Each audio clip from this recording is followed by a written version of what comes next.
Hello, everyone, and welcome to the New Polity podcast. This is Andrew Willard Jones, and I'm here with Professor Rocco Buttiglione, who is a philosopher, Italian politician, friend and counselor to popes, if that's somewhat accurate, perhaps, and the author of Modernity's Alternative, How History is Formed in the Depths of the Peoples, which we've just recently published.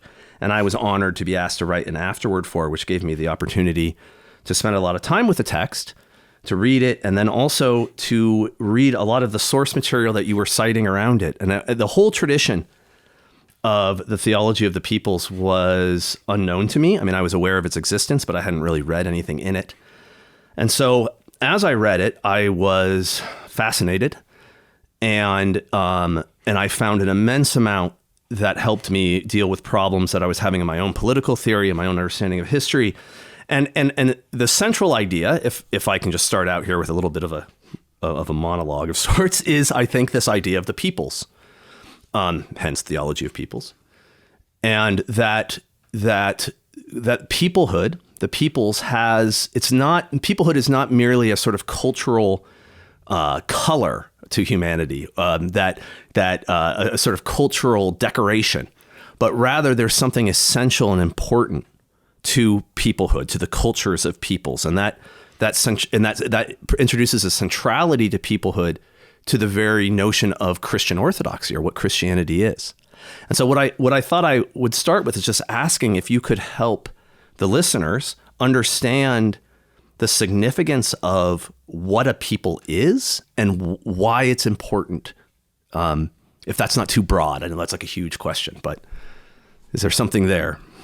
Well, a great Italian philosopher and politician, Cicero, well, he was Roman, but he was Italian, and once has written, Familia Seminarium Republicae. The family is the place in which the state is conceived. Mm. The state, society. Respublica means both state and society. So the problem is the greatest mystery of human life is the way in which two may become one. It is the same mystery of the Trinity. It is the mystery of what it means to be persons. A person is a being that is, in one sense, empty inside. So empty that he can accept within him another person to bring forth her or him into eternal life. Beautiful. That's not mine. It is from John Paul II. But in any case, it is beautiful, I quote. Yes. Is it possible that two become one? This is the most important question of human life, of the life of the individual, and also of the life of society. Two become one, without ceasing of being each one himself. I am in relation to you. I learn what I am from you. The one fundamental moment in which you learn this is when you fall in love. Mm-hmm.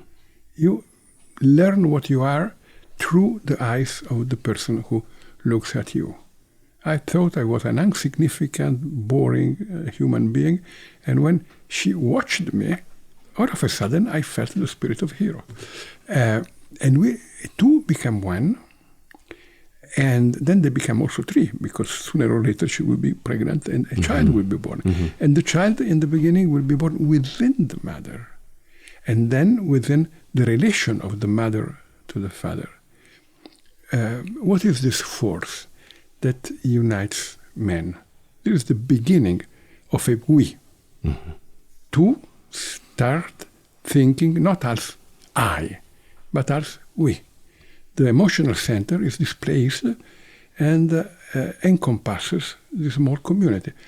I cannot think of my own good, not including in this good the good of Maria Pia, my wife, of my daughters, of my grandchildren, originally. But later, when you are educated within this reality, when you learn this dynamism of personal life, then you learn also to allow other people to enter into the same dynamism. And you have the phenomenon of friendship. All what you say in philosophy, really, is always a commentary to Plato. Mm-hmm. So if you go to Phaedrus, then you find this idea of love as a theia mania, a divine folly. Because it is crazy. How is it possible that I am more interested into her than into myself? Mm-hmm. But that is a reality. So this relationship between persons, it involves more than just the two persons, because it also doesn't create a shared world. It creates a shared world. Things in the places in which we were together mm-hmm. have a different taste, have a different color, are more intense, are more living. They are requalified through our love. And love allows us to see the meaning of things. All objects of the art become symbols. Right. So I guess, though, what's interesting... This is the beginning. This is the beginning. So you were finished, perhaps. No, I wanted just to add one point. In the Symposium, Plato adds one point. Alcibiades thinks that Socrates is in love to him, and he offers him a sexual encounter. And Socrates says, no, it is true that I am in love with you, but I am in love with the beauty of your soul and not with the beauty of your body. Then you have one very important step from conjugal love to friendship. Mm-hmm. You learn friendship already within conjugal love, because you are the best friend of your wife, or you should be. And you learn it within the family, because you are the best friend of your brothers and sisters, brotherhood. But you learn that brotherhood can go beyond the limits of the family. Mm-hmm. But you cannot have. And then you have one second stage in the building up of a people. But you cannot have the second stage if you do not have the first stage. Without family, no people. So this idea that the persons are formed as themselves while the family is being formed, it's the same act. The formation of the family and the formations of the persons within it are the same. So there's a sort of conforming of the group. Maybe that's not the right word, but a fulfillment of the persons as themselves is what constitutes the family. Yes. Now, when that expands then to other families, so friends, which connect families, yes. Right? So now the families are forming each other, it would seem. Yes. So persons doesn't quite work, because persons are the individuals, but now families in relationship to each other are a sort of corporate person, maybe yes. Something like that. That then creates a shared world that's bigger than the family. Yes, exactly. Right. But one of the questions that comes, and that makes sense to me, I see it, it's beautiful. To illustrate what you're saying, in the Spanish-speaking people, mm-hmm. they call the people with the name both of the father and of the mother. Mm-hmm. My children unite two different families, Buttiglione mm-hmm. and Corbot, the family of my wife. So they belong to two worlds, and they unite two worlds. You find this in many myths of the origins of peoples. If you go to the myth of the origin of Rome, the Roman people is created through the union of the Sabines and the Romans, the Latins. And this happens because the virgins of the Sabines were robbed by the young males of the Romans, and they got married. And when the fathers come back to take back their daughters with the weapons in their hands, the women throw themselves between mm-hmm. their husbands and their fathers. They don't want their fathers to kill the fathers of their children, and they don't want the fathers of their children to kill their own fathers. And you create a broader unity. Yes, Aristotle, in the beginning of the Politics, says something to the effect of, conversation concerning the true and the false, the just and the unjust, the useful and the useless, is what constitutes households and cities. Like he says something to that effect, and I think that there's something maybe parallel to what you're getting at here, where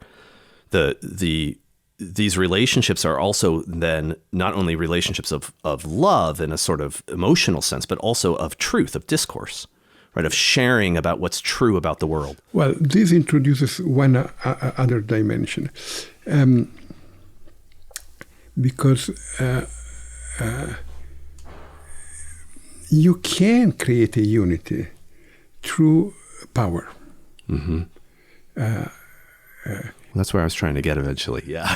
So if you jump right to it. If you take the chapter on master and slave mm-hmm. in the phenomenology of the spirit of mm-hmm. Hegel, then you have the two heroes. They struggle against one another. One wins and becomes the master, and the other is the slave. Men look at the reality, and all things that are in the reality, in the world, are considered from the point of view of their relation to me. In so far as they can be used to achieve my ends. Mm-hmm. And when I become aware that there is another man who watches me with the same intention of instrumentalizing me, we can only clash with one another, and exactly. The winner takes all. Yep. That's sort of Hobbesian war of all against all. That's the dialectics, the most usual mm-hmm. version of the dialectic. Right. There was a philosopher who proposed a different version of the dialectics. Now imagine that you make a phenomenology of the encounter between a man and a woman. You have a completely different situation. Of course, you can fight against the women, you can take her, you can rape her, you can make of her an object for you. But it is not what you really want. Mm-hmm. What you really want is to be loved by her. And in order to be loved by her, you must recognize her freedom. Mm-hmm. She can tell you yes or no. If you do not accept the possibility of her saying you no, you will never know what love is. And when Aristotle speaks of the just, you unite a community around an idea of justice. I would say, before justice comes freedom. Mm-hmm. To have a human community, you must recognize the freedom of the other, and then you must handle with the other in order to find what is your common good. Justice is the common good. But there is not justice between me and my enemies. Mm-hmm. Between me and my enemies, there is war. You have justice within the community, among brothers. And in order to have you must first of all have love. Without love and freedom, you do not have justice. This implies also another element. In order to fall in love and to get married and to create a family with the woman you love, you have to sever yourself from your original family. Mm-hmm. So you must be a free being. In most pre-modern societies, the subject is not free, is only a member of the social group. He has, first of all, to sever himself from the original social group. Not in the sense of renouncing to pertain to this social group, but in the sense of reformulating his belonging to this group through his freedom. Here again, Plato helps us. In the Criton, there is the dialogue between Plato and the laws. And the laws tell to Plato, not to Plato, to Socrates. Mm-hmm. How can you pretend to have a dialogue with us as if we were peers? You exist because of us. You live within us. And you have to do all what we pretend of you. And Socrates, does he say no? No. He says, yes, you are right. I am ready to die for the laws, for the community. Only I am not ready to do what is unjust. Right. I have a conscience of my own. This conscience of my own is responsible towards an instance, a godly instance, the daimon, that stands higher than the laws of the city. Right. Then you have the beginning of Western democracy. On the one hand, you have the freedom of the individual. On the other hand, you have that the individual is made to be in a community. Karol Wojtyła has written a wonderful article on the person as a subject and as a community. These are the two dimensions of personhood. But the community is in that way of thinking not closed down, right? So the community does not become a self-sufficient world in of itself, but has some sort of transcendent breaking through that undermines its self-sufficiency. Exactly. You must sort out of the community in order to obey a higher truth. And in the light of this higher truth, you have also to constitute a new community. In another way, you have to get out of the family with your father and mother and constitute a new family with your wife and children. But it would seem to me that transcendent, that participation in the transcendent is what allows a family to become truly itself, then the families to group together into larger social groupings where it's not all of the unification of different groups is not the master-slave dynamic. It's not the submission of certain groups to some master group. It is parenthood. But it's only because all of them have a participation in something greater that would allow that unity to occur without the destruction of the particularity. Yes. I only wanted to say that this is an intellectual formulation of the process. Well, of course. This intellectual formulation is only possible if there is another fact that comes before and founds also the possibility of this intellectual formulation. That is a relation of love. I love my grandchildren, and their grandchildren love each other, and through their love they can find the limits of the rights of the one and of the rights of the other. Mm-hmm. If they did not love one another, they would fight one against the other. I was recently reading a book by Rowan Williams about language. And he said something about conversation that stuck with me. He said something of when I'm having a conversation with my friend and I'm trying to express something to him. He said, my friend is trying to understand what I'm saying and is expressing back to me his understanding of what I'm saying. And at some point, if the conversation is going to continue, I have to accept his interpretation of me as my meaning. Do you see? Like I have to give up my domination of the meaning and sort of reach a compromise with him. There's something friendship. Brilliant. That is friendship. Yeah. Between men and women, it is even more apparent. I know what I am in the relation with you. If you were not there, I would not know who I am. Right. And this is the distinctive feature of a philosophy of modernity also that is different from the usual vision of the philosophy of modernity. If you go to Descartes, if you read, for instance, the Discours de la méthode, it begins with a short autobiography of Descartes. And Descartes is there, all of a sudden. What is missing? The woman is missing. He is not a mother. He does not fall in love with any woman.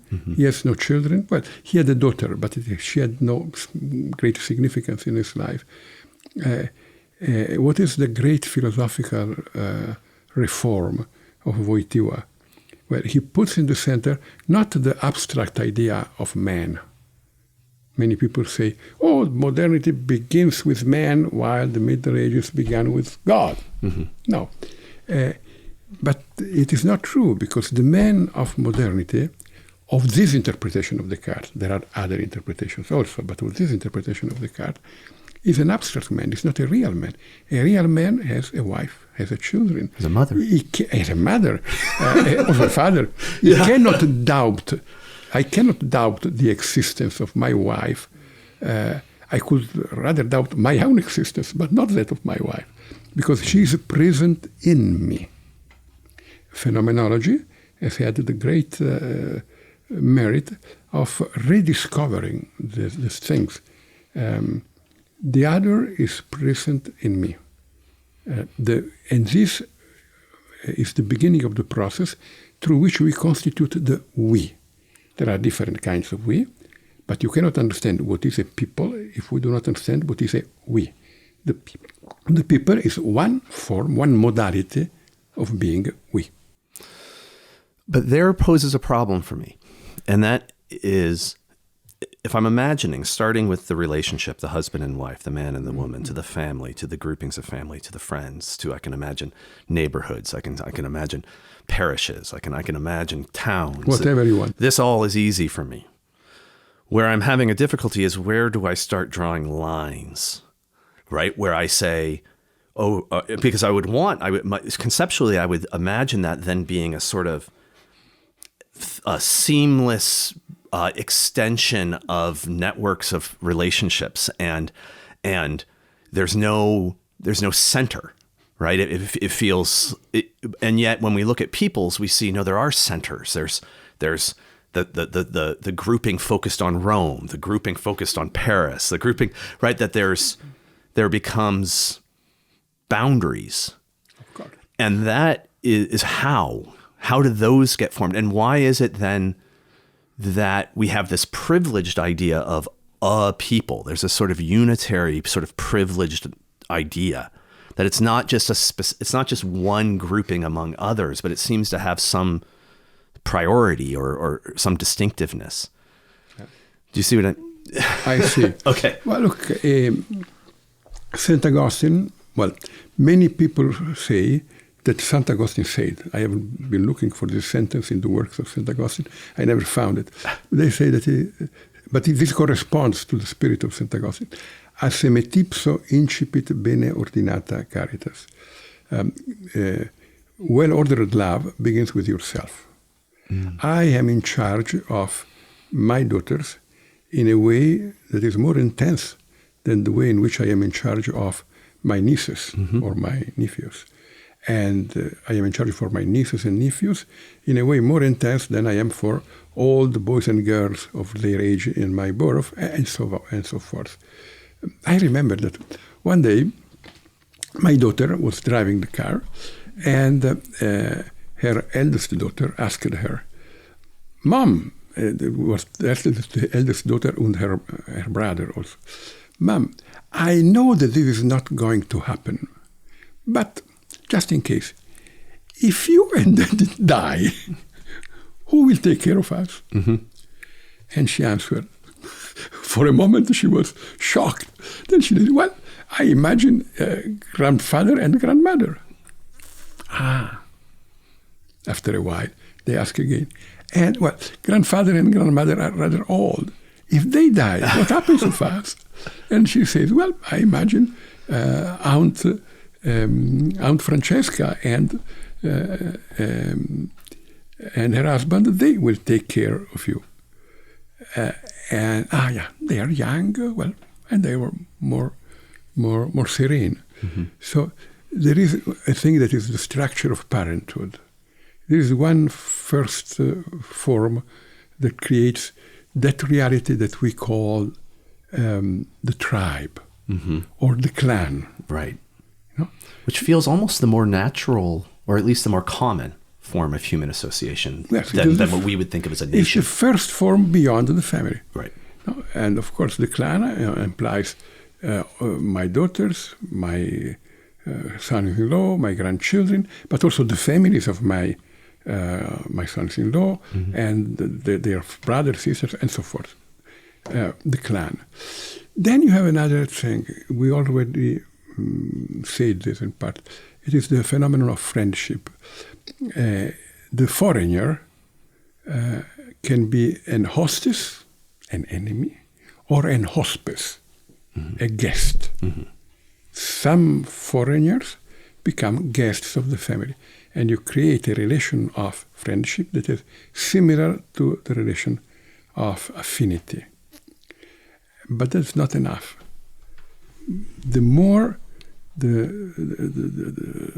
a community grows, the more the tribe encounters its limits. By the way, you have to mention another thing, the market. Mm-hmm. The market is a powerful force in which you have the exchange of equivalence. And, in order to have a society that goes beyond the limits of the family, but also within the family in part, you must have the exchange of equivalence and the contract.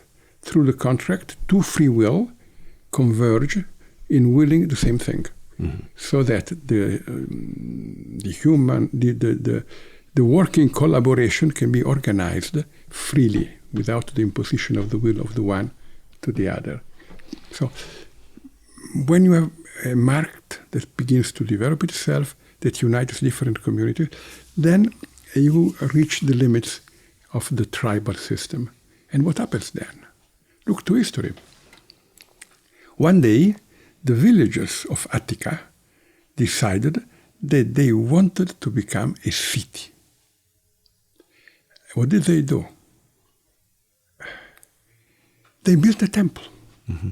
They built a temple, the Parthenon, to a divinity that was the protector of the city. They felt a calling to be one, and they said that the goddess had called them to become one, to become spiritually in a relation of affinity and parenthood among themselves. And you have the beginning of the city of Athens. Not by chance in Greek, Athens is plural. Mm-hmm. Also, no, in English also, Athens, not Aten. Mm-hmm. But when that dynamic starts happening, so when that grouping, is it always accompanied with a certain...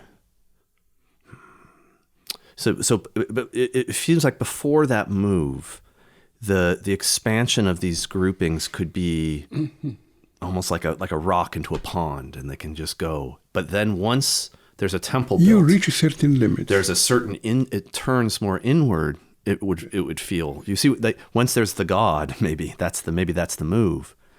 Well, look to the Ancient Testament. You have a similar dynamism. God calls Abraham, and Abraham begins his pilgrimage, and in the end, the people of Israel lands in Egypt, and there is an event of liberation. Moses calls them and sets them free from the servitude. Usually, at the beginning of a people, you have an experience of liberation. Right. And this is a myth. The founding myth of Athens, the founding myth of the United States, is the American Revolution. Mm-hmm. France is an old country, and they have more founding myths. They have a new one every 100 or so years. Yes. One is the French Revolution. Another one is the War of Liberation against the English, Saint Jean d'Arc, right. And there are also others. Right. You have different founding myths, but a voice coming from God called us to be together. And it is a process that is similar to falling in love. In the ancients, there's always that sense that the founding laws are given by God, by the gods. That's where they come from. Exactly. Because if you trace it back to a man, there's something about the transcendent. Well, you can also trace them to a man, but a man inspired by God. By God, right. Yeah. And you cannot have the constitution of a people without... the Germans has a word that is important in this context. It's the word Begeisterung. Begeisterung means that the spirit enters in you and transforms you in relation to the other, in a way that is similar to that of falling in love. If you take the Ode to Joy of Schiller, that you find in the choir at the end of the Ninth Symphony of Beethoven, it tells you the myth of the constitution of the people. Schiller hoped in the constitution of a new people. It begins, Freude schöner Götter Funken Tuchter aus Elysium, wir betreten Feuertrunken, himmlische Deinheiligtum. Joy, beautiful, sparkling of the gods. Tochter of heaven. We enter full of fire into your temple. Right. There is a natural religiosity of politics, of constitutive politics, not of everyday politics, but of constitutive politics. And then it continues. Bruder, über Sternenzelt muss ein lieber Vater wohnen. Brothers, beyond the starry sky, there must be a father who loves us. How can we be brothers if there is no father? So Christianity here, though... I don't want that politics must be religious. If anybody wants to make a politics that is not related to God, he can. But then he has to put in the place of God something else that explains this phenomenon. In history, this phenomenon is always related to a presence of God in history, a liberation. More than one liberation. This liberation is later confirmed under different occasions. And that is, this natural religiosity is immanent to politics. It's also, though, the premise behind the great tyrannies in politics, that the king is a god, Pharaoh. Well, that's Kantarovich. Well, that's true. But the modern theory of politics tries to think of politics without a religious foundation. And in the beginning, they do not put the family. They put a man, the individual, and the market. Yeah, I mean, the exchange of equivalents. Take Hobbes. No, right. But I mean, and maybe this is almost like a semantic point that those, whatever is placed in the center that takes the place of the god really is it could be described as an idol or a god in the pagan sense of a god, not a transcendent god, but a man-made god. And so perhaps it holds that they're all religious, whether they, in a certain way of putting it. But look, if you look to the ancients, when I say that the politics has a religious foundation, I do not mean in no way that it is in itself good. Of course. This religious foundation can be extremely bad. Probably most often is, I would. Take the Civitas Dei of St. Augustine.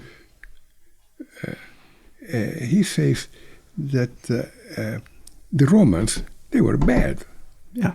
Nevertheless, they felt that they were a unity, and they lived a communion among themselves and against all others. The unity of this group is turned against all other peoples, and so the Romans founded an empire. But nevertheless, living the experience of unity is in itself positive, and God has given them the prize of being the founder of an empire just because of the intensity with which they have lived the experience of pertaining one to the other and constituting a we. So it is not necessarily good. It is good within a group.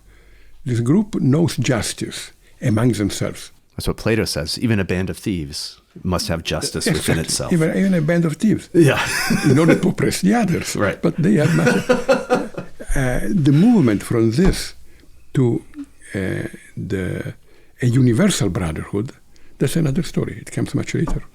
Well, that's what I was going to ask, was about the Christian, when Christianity is introduced into this story, because... Because in the ancient time, the foreigner is an enemy. He's an inferior being.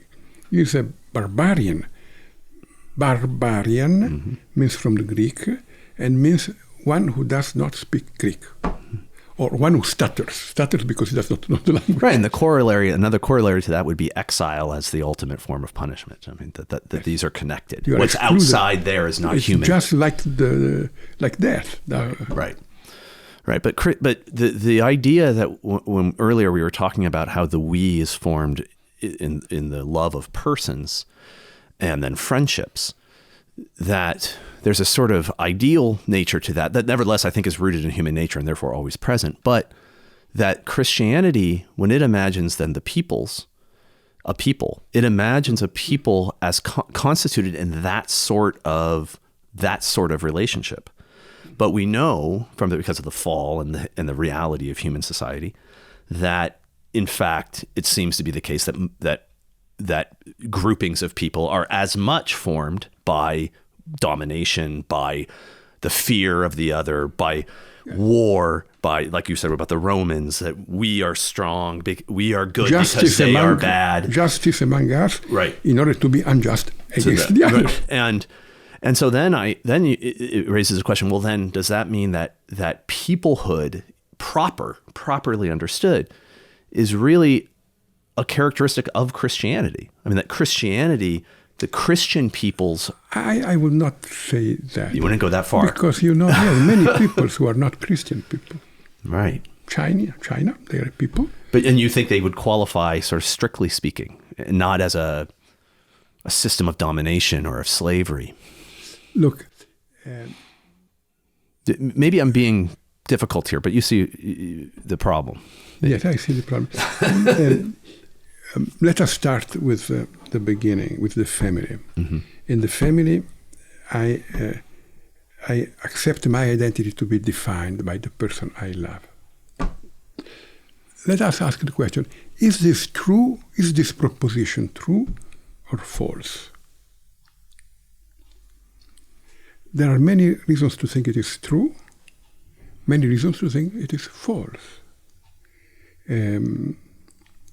Oscar Wilde has written a terrible line in reading Jair's ballad. Everything kills the thing he loves. Yes. The experience of love is necessarily connected with the experience of betrayal. When Simone de Beauvoir says the relation man-woman is a relation of exploitation and of violence, she sees one side of this relation. She is wrong because she sees only one side. Mm-hmm.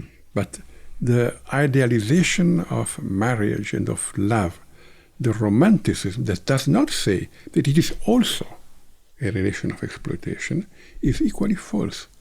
In which measure is the one thing, in which measure is the other? Each human couple has a different history.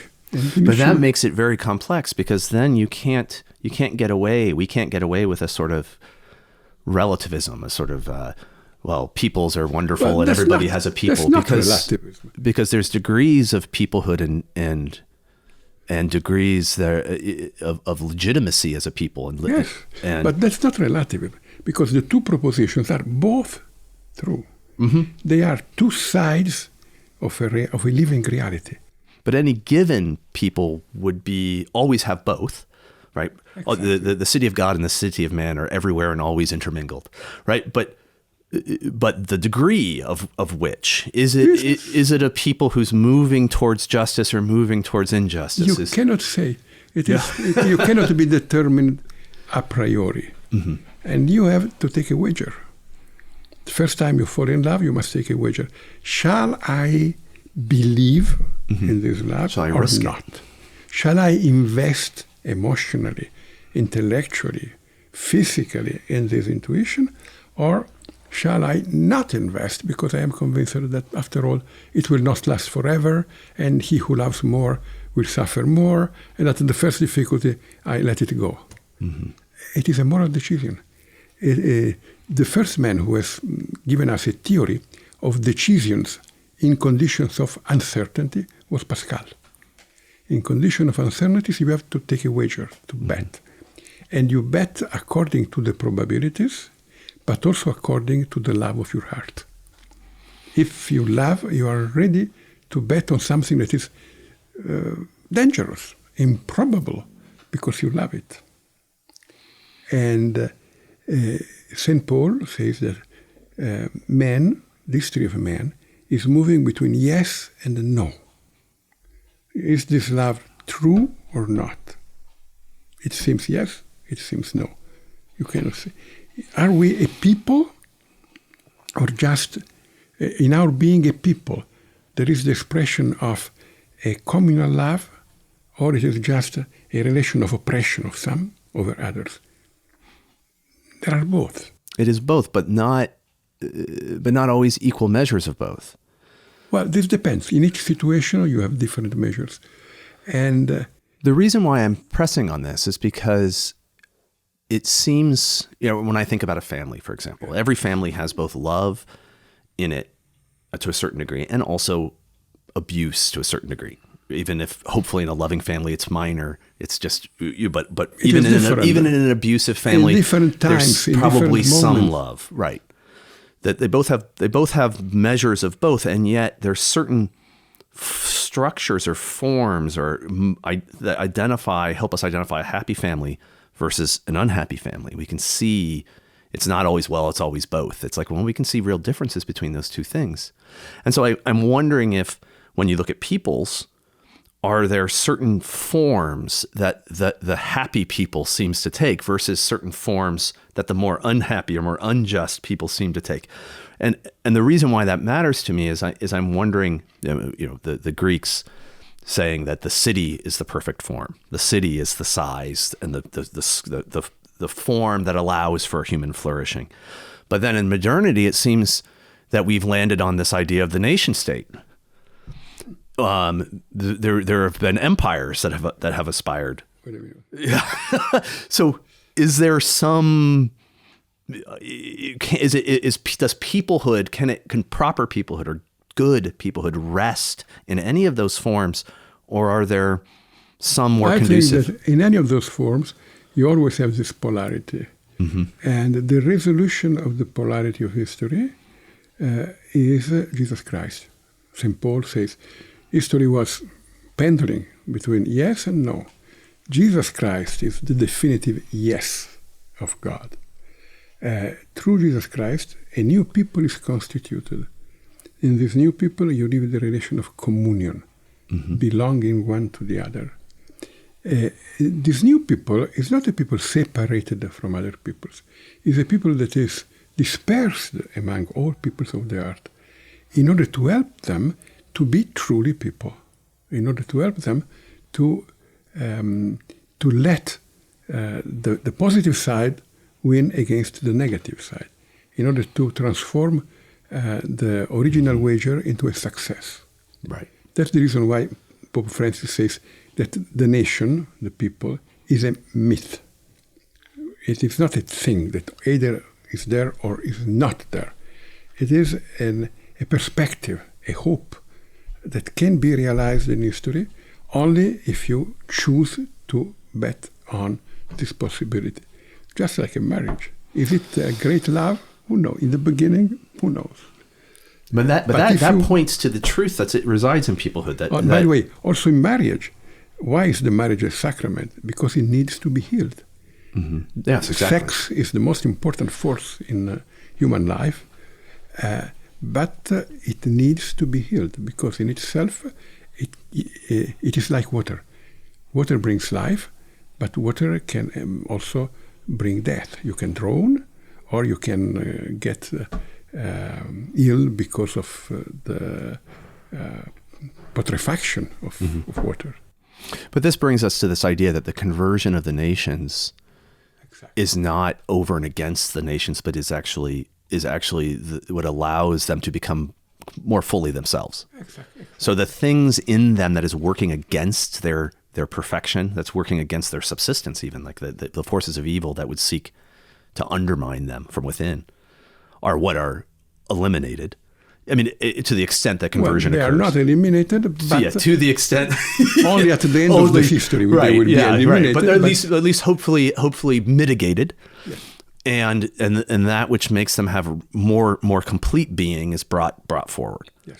And that's the church. So the church, and that's its participation in the church. So the nations then become the church then, and this is something that you talk about in the book, that the church, the universal church, then is properly thought of as churches within the peoples, right? And the peoples, as they become more Christian, both become more distinct and more unified. Exactly. into the universal church. Both those things are not in competition. Yes. Right? That's the idea there.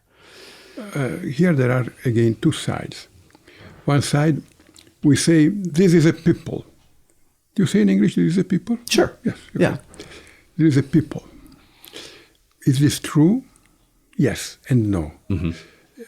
Why not? Until there are poor people who cannot eat, cannot have a shelter, who are excluded from the communality of the life of the people, when you say we are a people, it is false. The relation of mutual exploitation is stronger than the relation of communion. A people lives in a continuous struggle in order to include within the people all the people who are there, so that nobody is left out of the doors of the city.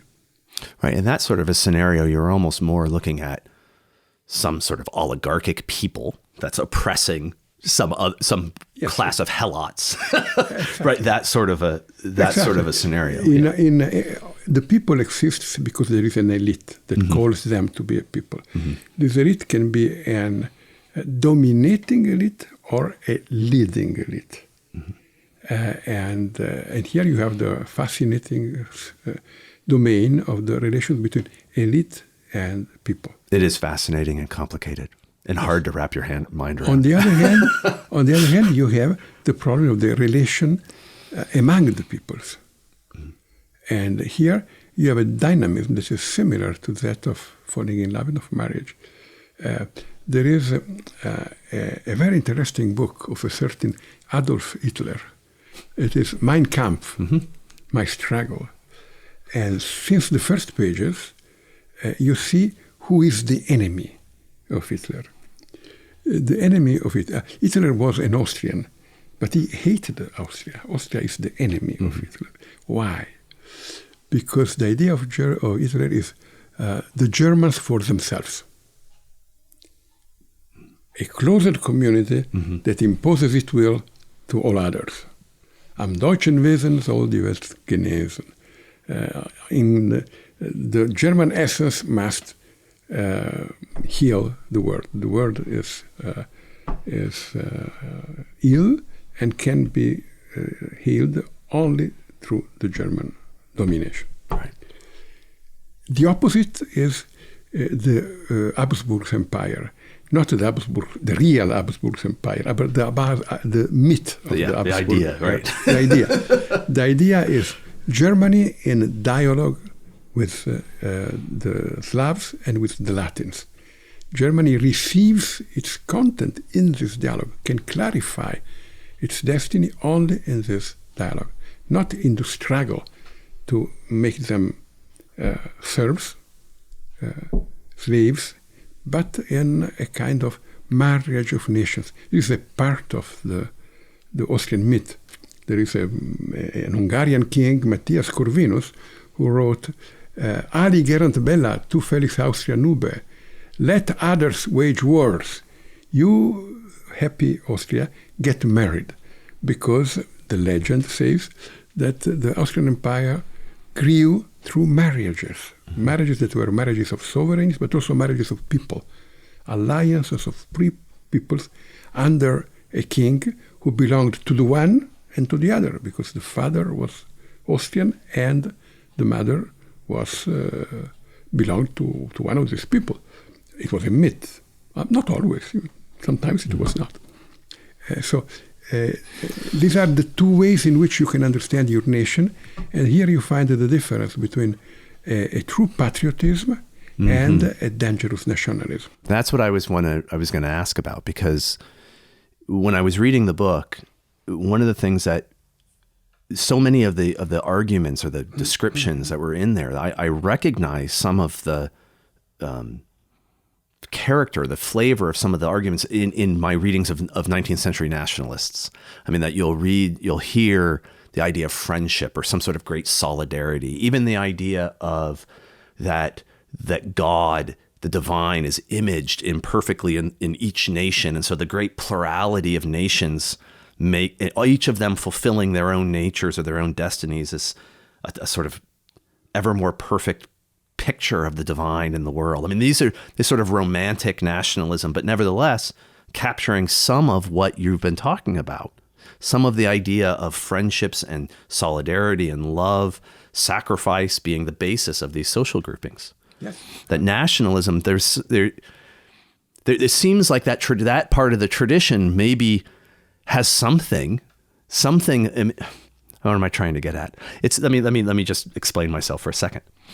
It seems like in Catholic social teaching, we've been quite willing to engage with the liberals and to take what was good, or argue against what was bad. We've done a similar thing with the socialists. We tend to, liberty, equality. We'll talk about these things, but the nationalists are not as often treated, or not as often engaged with, it would seem.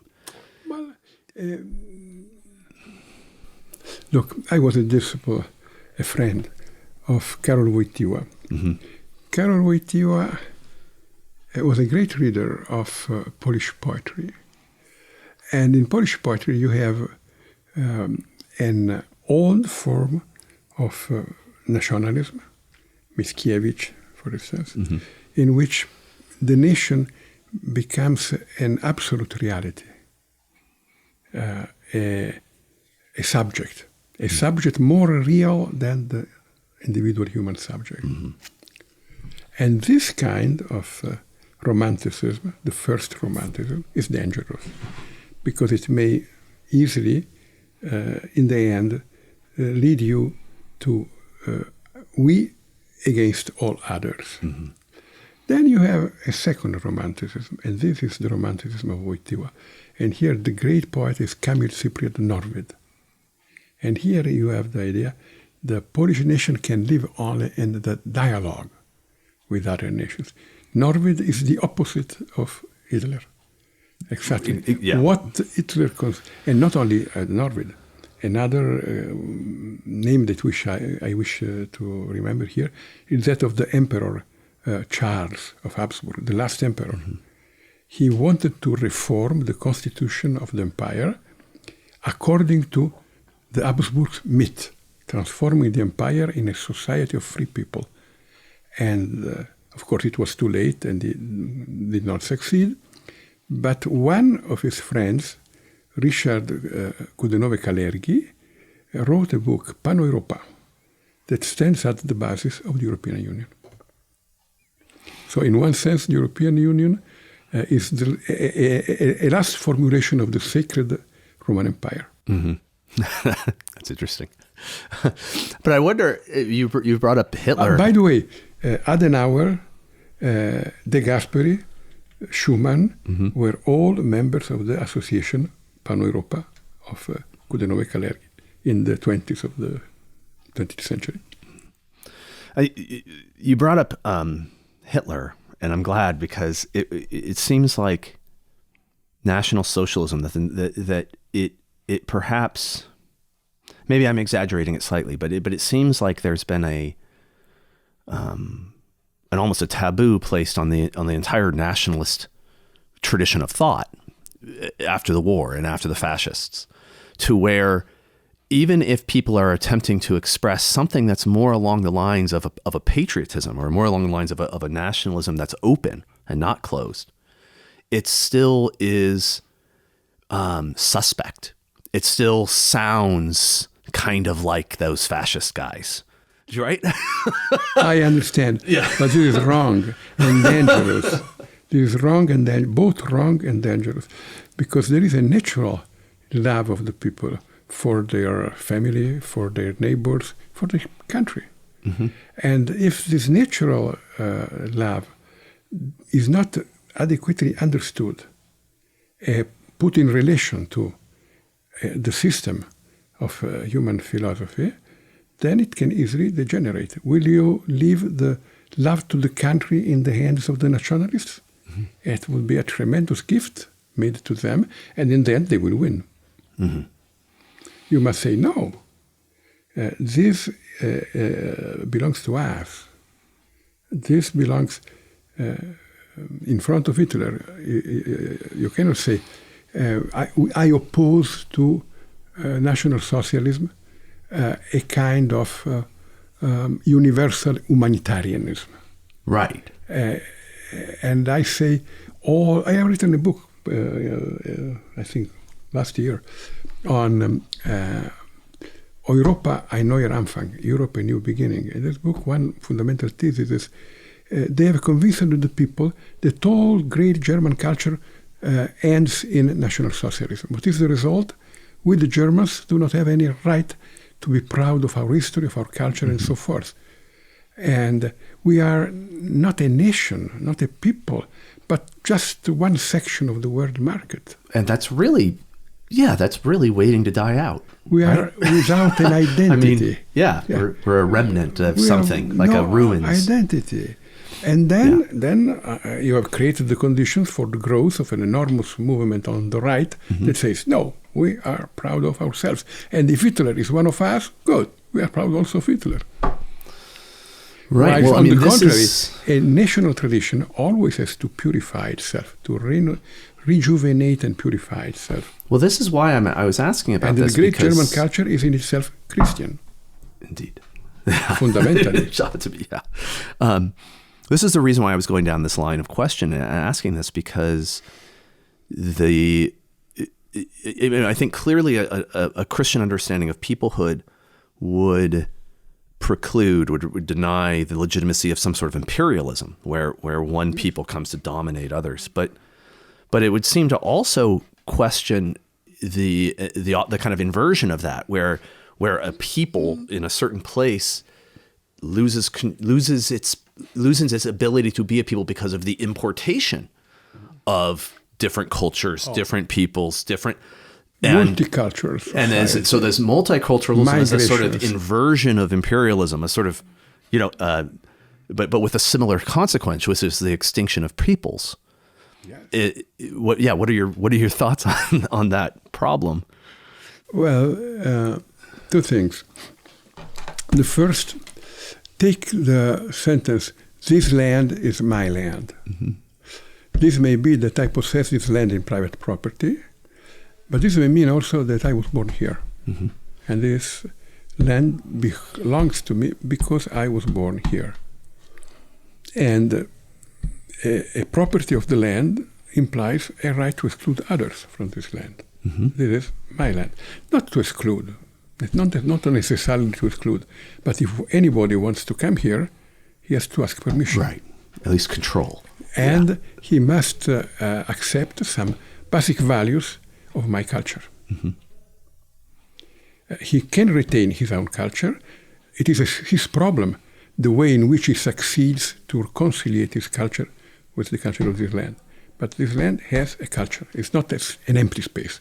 Mm-hmm. It is a space. Or just a sea of individual consumers, which is this way that... No, because if it is seen only as a liquid society, not as a country, they will be afraid of the foreigner who arrives with a culture of his own. Mm-hmm. And within a culture and a non-culture, the dialogue is impossible.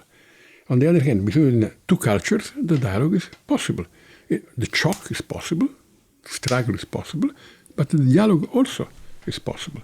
With the non-culture, the dialogue is not possible. Mm-hmm. So the first thing is that there is God has divided the earth among different peoples, and each one of them has a land of his own and is responsible for this land and must till this land and draw from this land what is needed for the life of these people.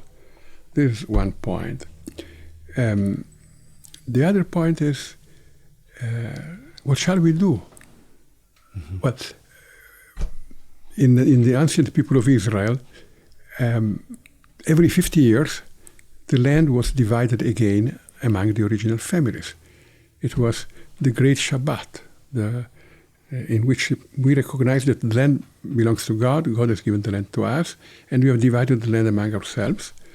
But God has divided the land among us in order that all can live. If we cannot divide the land of the United States among the United States citizens, it would be today the wealth is not dependent on the land.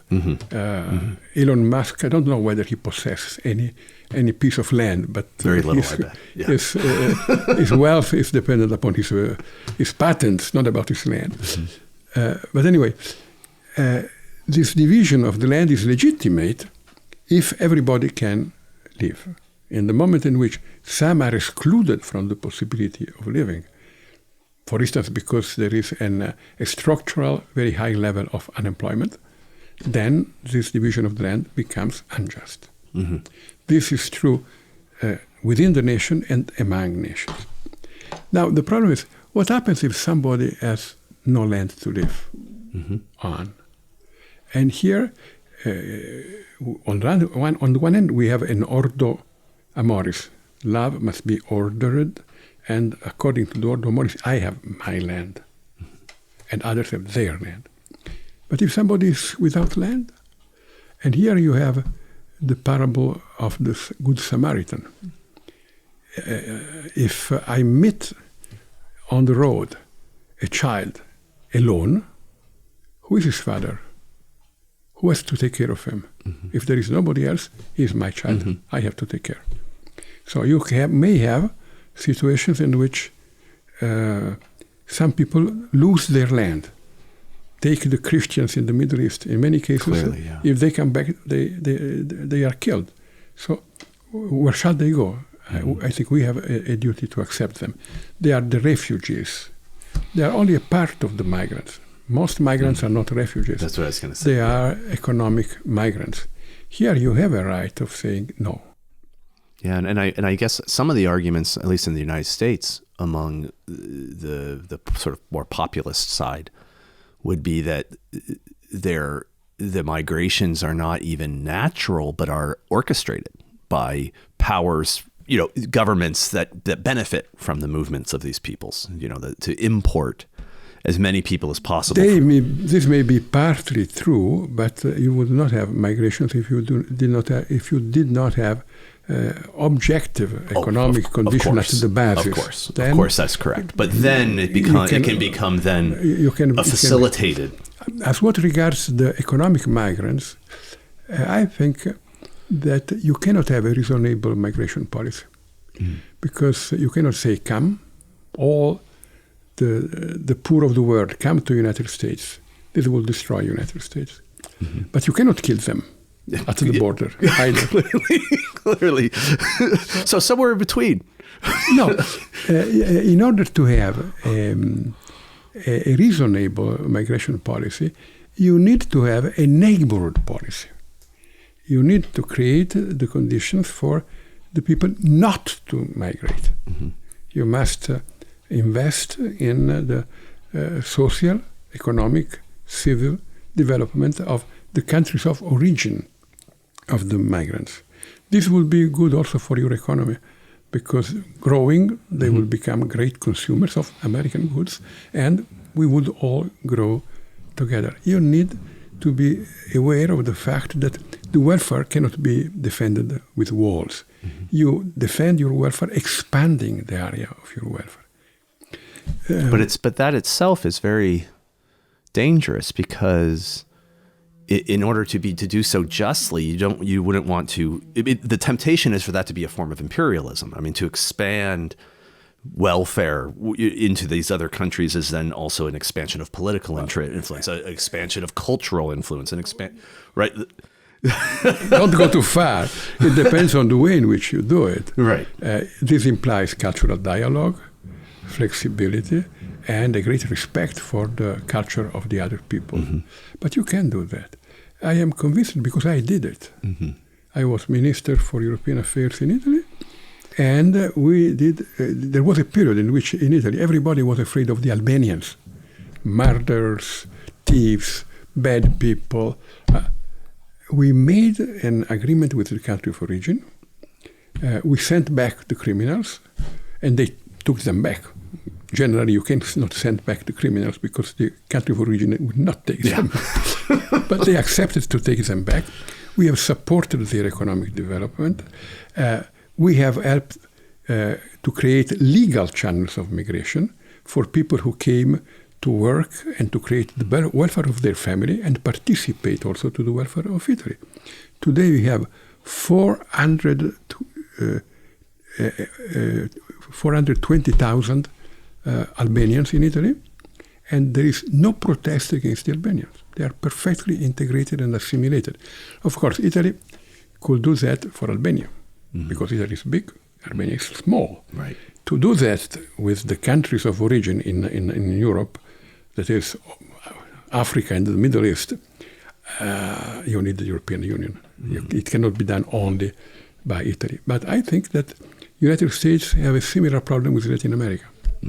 Without a civil, human, economic development of Latin America, it becomes extremely difficult to have a human and reasonable migration policy to the United States. That seems right.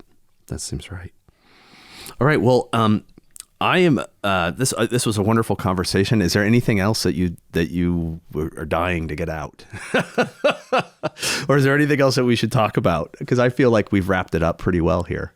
Yeah. Well, I think beware. We are on a very dangerous path at world level. We have, if we look to the situation of Europe 1 century ago, we were preparing a war.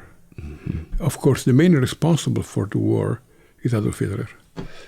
But when in front of the world crisis, the United Kingdom enforces the policy of imperial preferences. That is, we create through customs a closed economic bloc and make commerce only among ourselves, exclude the others. Then France did the same, Italy did the same, in a smaller measure, of course, and we have created the conditions for the war. Closed commercial blocs easily become imperialist and military blocs. And in the end, the result is the war. If not the great war of the empires, the small wars at the borders of the empires. It's such a difficult problem because from an American point of view, the alternative seems to be American hegemony. Like often it will be, well, they don't want us to be the hegemon. They don't want us to kind of govern the world. They want us to pull back. But if we're going to pull back and become concerned primarily about the United States and not about the governing of the whole world, well then that means that there's going to be a more inward focused, more self-interested orientation, right? You and that may then the trap that you're talking about may be the result is okay, now we're going to get alliances and other economic formations against the American formation. And if that begins to occur, well, then it's like, well, maybe it was better when America was the hegemon. Look, and that feels like the kind of MAGA trap. Yeah, but look, when I was a child, United States had 50% of the world economic input. Today they have 25, more or less. Europe has 20, a little bit more or less than 20. China 15, 20. India is growing. Indonesia is growing. Many countries are growing. You have to create a transition from a unilateral world government to a multilateral world government, ideally in which all peoples have their share, practically in which at least the greatest powers, the greatest regional powers have their share. The Americans can remain for a long time the first, but the first in an order in which there is also a number 2, a number 3, and a number 4, and you have to discuss with number 2, 3, 4, and others to find adequate solutions. If we don't do that, in the end, we will become all poorer, and we run the risk of the war. And one word on migrations. Look at the Roman experience. Rome grew through migrations. Because the conquered people, they received human citizenship, they became Romans, because Rome had a culture.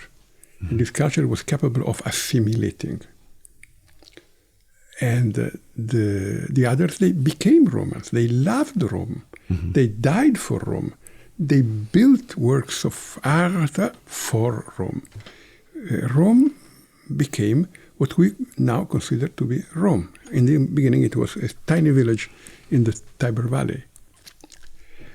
Rome went down, was destroyed because of migrations. When the culture was no more capable of entering into a dialogue with other cultures, of assimilating other cultures, then Rome exploded and ended. So the problem of finding an adequate, a true migration policy is a crucial problem. There's something going on in the United States, especially on the right, the conservative side, not the far right so much, but where it seems like, especially in the aftermath, well, through the Cold War, but then in the aftermath of 9/11, where the United States had this naive idealism, this idea that like if we just made America available to them, they'll become like us, right? And like we'll go conquer their dictator, Iraq or whatever, Taliban, and we'll build them their institutions. We put down Saddam Hussein, and then they make free elections. They'll become like us. Will be free. But then there's the failure of that. The aftermath was something like they don't want to be like us, but we want to be like us, right? So therefore, we need to stop trying to manage them. We need, this is that pulling back impulse that's occurring, right? Let's not worry about them. Them is their problem. That sort of an idea. There is something healthy in this. You cannot go in Afghanistan and impose in Afghanistan the idea of United States. Well, in hindsight, it's silly. What? It's silly. It is impossible. It is impossible. But you can go and enter into a dialogue, a patient dialogue, in which, of course, I am I and you are you. But in the dialogue, we both can discover something new and become better human beings. That can be done. And if you come here, in my country, you must comply with the rules of my country. You must give up elements of your original culture that are incompatible with my culture. You can retain your culture, but it must be compatible with my culture. I think there's something in the American personality that maybe isn't always picked up on by the Europeans, that the live and let live mentality. There is an idea that if we're going to pull back from the world a bit, which seems to be part of the Trump movement, that is accompanied with the idea with a lot of people of, and you guys just do what you want. That's great. Like, we don't have any problem with you being with these guys being Frenchmen and these guys being Arab and these guys, and it's like sometimes I think that maybe there's a misconception that there's some sort of chauvinism in it, right? And I don't experience that much with the new isolationist movement. The new isolationist movement seems to be mostly more interested in just an anti-imperialism. Like, it's just, we don't want to be the world empire. Exactly. And this is good. Okay. There is one good side and one bad side. I want to be myself. But if I am really myself, if I am really convinced of my identity, I am not afraid of entering into a dialogue, not an imposition with your identity. And if I don't want to enter into a dialogue with your identity, this probably means that I am not really convinced of my own identity. Let us say, Christians can enter into a dialogue with Muslims. For people, atheists perhaps can enter into a dialogue with Muslims. It's more difficult, but perhaps. People without an identity, people who do not have a self-consciousness, people who conceive of themselves only as consumers, they cannot enter into a dialogue with Islam. And you need a dialogue with Islam, one way or another. Yes, it's probably one of the problems that some of the European states are having. Yes, we have this problem in Europe, and you have this problem in the United States. Yeah, yes. But but this is not the first problem in the United States, I beg your pardon. I think your first problem is that you need a new deal. American was born white, Anglo-Saxon, Protestant. Mm-hmm. Frankly, the Nationalism with the New Deal opens the gates, and Irish people, Italians, Polish, Germans, and others become 100% American, are recognized as 100% American. Mm-hmm. Now you have 20% of people living here who are Spanish, 14% who are black, 6% who are Asiatics. You need a new deal in order to open the doors and create a new American identity that incorporates both the old values and the new acquisitions. I think that's right. I think that's right. I think I think a lot of people know that. And the rhetoric, some of the popular rhetoric maybe hasn't caught up to that.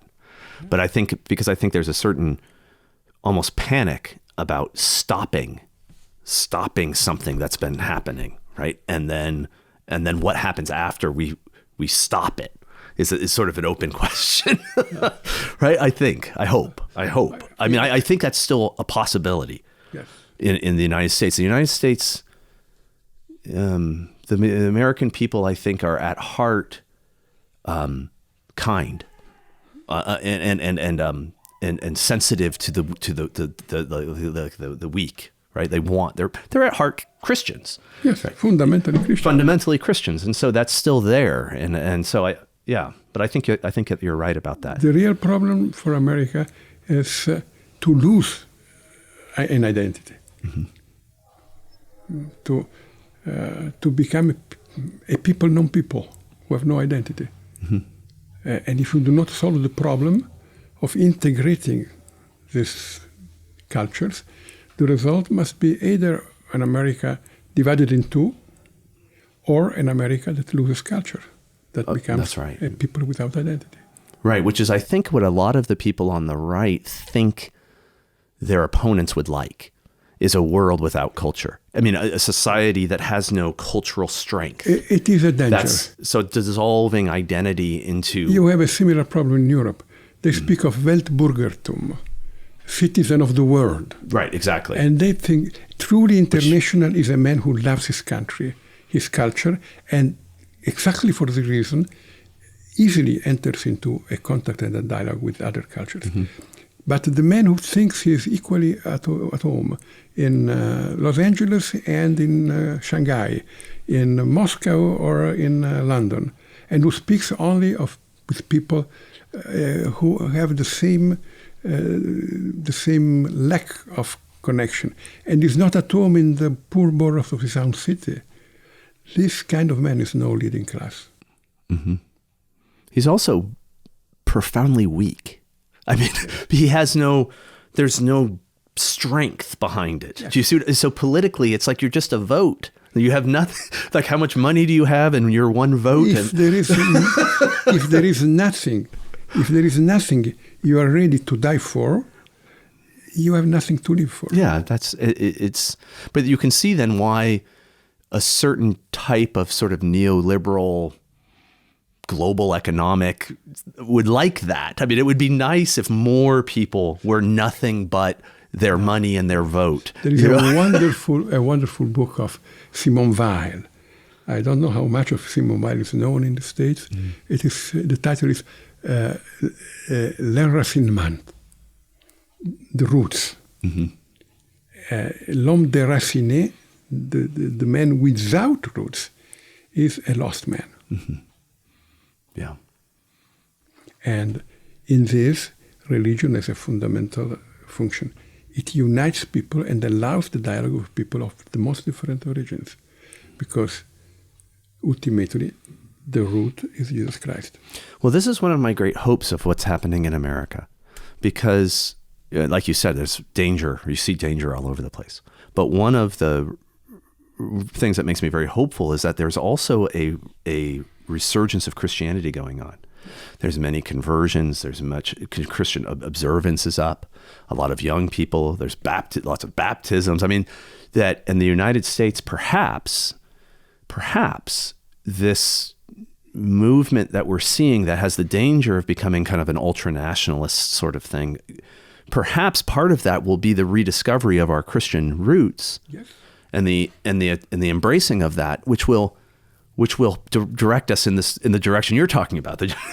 Hopefully, right? The strength of an identity that does not negate the identity of the other. Mm-hmm. Exactly. But tries to understand it. Mm-hmm. Yeah, that's the best scenario here. I think it's quite possible, actually. But wonderful. All right, I very much enjoyed this conversation. Me too. Thank you. You are welcome. All the best. All right. Thank you very much.